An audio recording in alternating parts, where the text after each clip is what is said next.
வணக்கம், welcome to the channel recipes desk. இன்னைக்கு நம்ம மாம்பழ பாயசம் எப்படி செய்யறதுன்னு பார்க்கலாம். இது குயிக்காக செய்யக்கூடிய ஒரு ஸ்நாக் ரெசிபி. இந்த டேஸ்ட் ரொம்பவே நல்லா இருக்கும். ஃபர்ஸ்ட் இந்த பாயசம் செய்யறதுக்கு என்னென்ன பொருட்கள் தேவைன்னு பார்த்தரலாம். அதுக்கப்புறம் எப்படி செய்யறது அப்படின்றத இந்த வீடியோவில் பார்க்கலாம். அதுக்கு முன்னால் அந்த ரெசிபீஸ் டெஸ்க் சேனலை நீங்கள் இன்னும் சப்ஸ்கிரைப் பண்ணல அப்படின்னா red colour subscribe button click பண்ணிட்டு பக்கத்தில் இருக்கிற பெல் ஐக்கான் ப்ரெஸ் பண்ணிக்கோங்க. அப்போ தான் நான் இனிமேல் போடுற வீடியோஸ் எல்லாமே உங்களுக்கு உடனுக்குடன் கிடைக்கும். எதுவுமே மிஸ் பண்ணாமல் இன்ஸ்டண்ட்டாக பார்க்க முடியும். இப்போ இந்த டிஷ் செய்யறதுக்கு என்னென்ன பொருட்கள் தேவைன்னு பார்த்தரலாம். 2 கப் பால், தண்ணி விடாமல் திக்காக காய்ச்சி வச்ச பால் எடுத்துக்கோங்க. அப்போ தான் அந்த பாயசத்தோட டேஸ்ட் ரொம்ப நல்லாயிருக்கும்.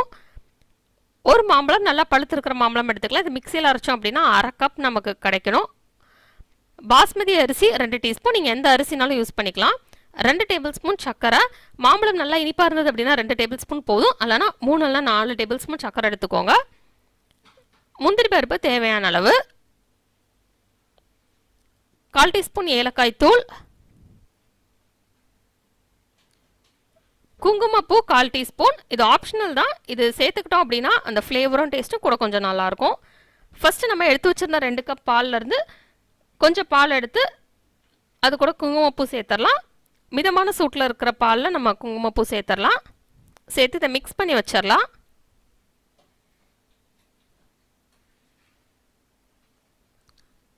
இப்போ நம்ம மீதம் இருக்கிற பாலை ஒரு பேனில் ஊற்றிடலாம்.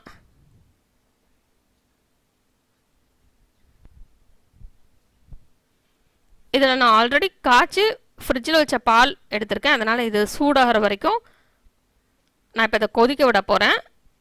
நீங்கள் காய்ச்சாத பால்னாலும் எடுத்து யூஸ் பண்ணிக்கலாம். இப்போ இந்த பால் ரெடி ஆகிட்டு இருக்கட்டும். அதுக்குள்ளே நம்ம ஒரு தாளிக்கிற கரண்டியில் கொஞ்சமாக நெய் சேர்த்துடலாம்.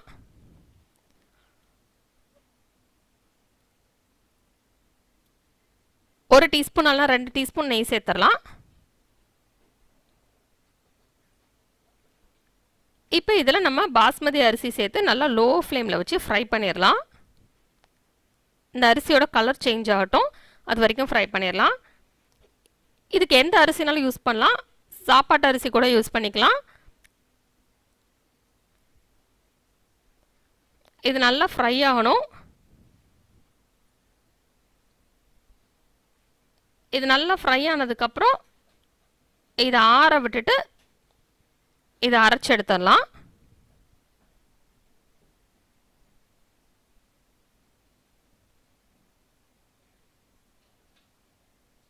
இப்போ இதை ஃப்ரை பண்ணியாச்சு. இப்போ இதை ஆற விட்டலாம். இப்போ இதை ஆறிடுச்சு. இதை அப்படியே ஒரு மிக்சி ஜாரில் எடுத்து இதை நான் பவுடர் பண்ணிட்டேன். இப்போ பால் நல்லா கொதிச்சிருச்சு. இப்போ இனிமேல் இதை லோ ஃப்ளேமில் வச்சிடலாம். இப்போ இதில் நம்ம கொஞ்சம் பாலோட குங்குமப்பூ கலந்து வச்சுருந்தாலும் அதை உள்ளே சேர்த்துடலாம். சேர்த்துட்டு இதை நல்லா மிக்ஸ் பண்ணி விட்டலாம்.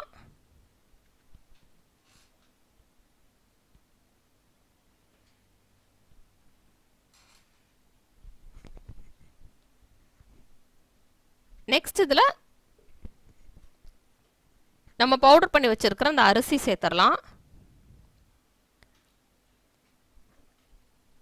சேர்த்துட்டு இதை நல்லா மிக்ஸ் பண்ணிவிட்டு நல்லா லோ ஃப்ளேமில் வச்சு இந்த அரிசியில் உள்ள பச்சை ஸ்மெல் போகிற வரைக்கும் இதை நல்லா கொதிக்க விட்டலாம். லோ ஃப்ளேமில் வச்சு நம்ம 15 நிமிஷத்துலேருந்து 20 நிமிஷம் வரைக்கும் நம்ம இதை கொதிக்க விட்டலாம். அப்போ தான் அந்த அரிசியில் உள்ள அந்த பச்சை வாசனை போகும்.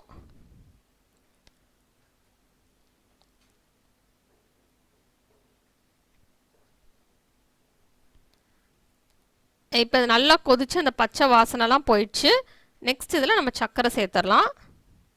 இந்த மாம்பழம் வந்து நல்லா இனிப்பாக இருந்தது அப்படின்றனால நான் 2 டேபிள் ஸ்பூன் தான் சர்க்கரை சேர்த்துருக்கேன்.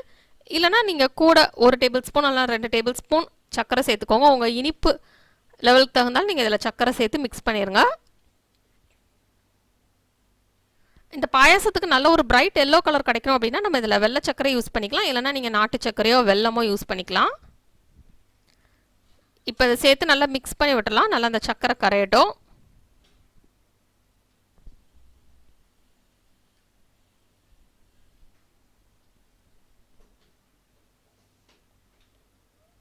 இப்போ சர்க்கரை நல்லா கரைஞ்சிடுச்சு.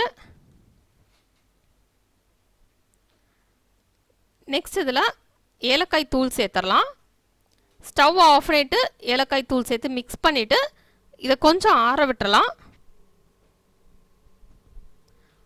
இது ஆறி மிதமான சூடு வந்ததுக்கப்புறம் நம்ம அரைச்சி இப்போ இந்த மிதமான சூடு வந்ததுக்கப்புறம் அரைச்சி வச்சுருக்கிற மாம்பழ பேஸ்ட் சேர்த்துடலாம்.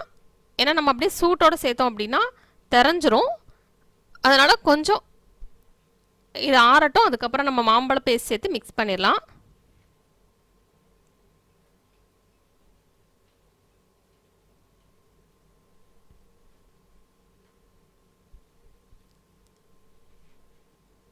இப்போ இதை மிக்ஸ் பண்ணியாச்சு.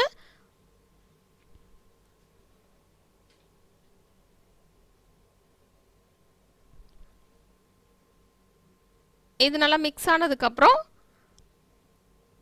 நம்ம ஒரு தாளிக்கிற கரண்டியில் நெய் சேர்த்து முந்திரி பருப்பெல்லாம் ஃப்ரை பண்ணி உள்ளே சேர்த்துடலாம்.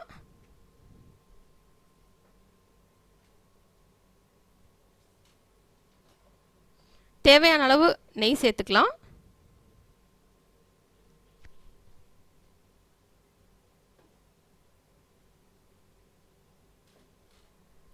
இப்போ இதில் முந்திரி பருப்பு சேர்த்து லேசாக சிவக்க இதை ஃப்ரை பண்ணிடலாம். நான் இதில் 1 டீஸ்பூன் நெய் சேர்த்துருக்கேன்.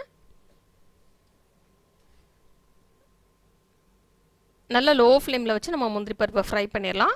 லேசாக சிவந்ததுக்கப்புறம் இதை அந்த பாயசத்துக்குள்ளே சேர்த்து மிக்ஸ் பண்ணிடலாம்.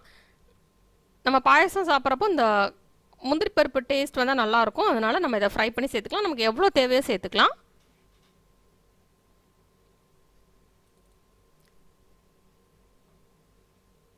இப்போ லேசாக செவந்துருச்சு. இப்போ இதை ஸ்டவ் ஆஃப் பண்ணிவிட்டு உள்ளே சேர்த்து மிக்ஸ் பண்ணிடலாம்.